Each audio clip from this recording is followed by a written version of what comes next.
অনুভূতি প্রকাশ করেছেন, দোয়া করেছেন, তাদের সকলকে সালাম জানাই।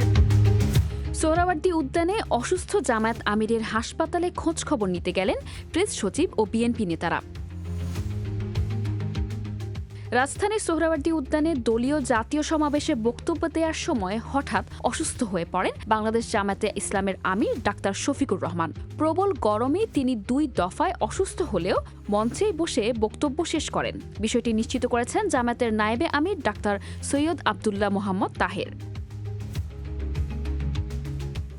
সমাবেশ শেষে তাকে রাজধানীর ধানমন্ডির ইবনে সিনা হাসপাতালে ভর্তি করা হয়। তার শারীরিক অবস্থার খোঁজ নিতে শনিবার সন্ধ্যায় হাসপাতালে যান অন্তর্বর্তী সরকারের প্রধান উপদেষ্টার প্রেস সচিব শফিকুল আলম। কেসারেন শেকড় থেকে শিখরে। ফেসবুকে দেয়া এক পোস্টে জামায়াত আমির জানান, অসুস্থ হওয়ার পর প্রধানমন্ত্রীর উপদেষ্টা তার খোঁজ নিয়েছেন এবং প্রেস সচিবকে হাসপাতালে পাঠিয়েছেন। এজন্য তিনি কৃতজ্ঞতা প্রকাশ করে বলেন, তার এই সহমর্মিতা স্মরণীয় হয়ে থাকবে।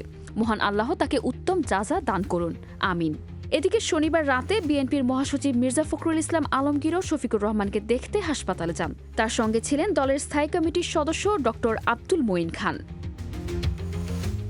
ডাক্তার শফিকুর রহমানের শারীরিক অবস্থা বর্তমানে স্থিতিশীল রয়েছে বলে জানিয়েছে জামায়াতের একাধিক সূত্র।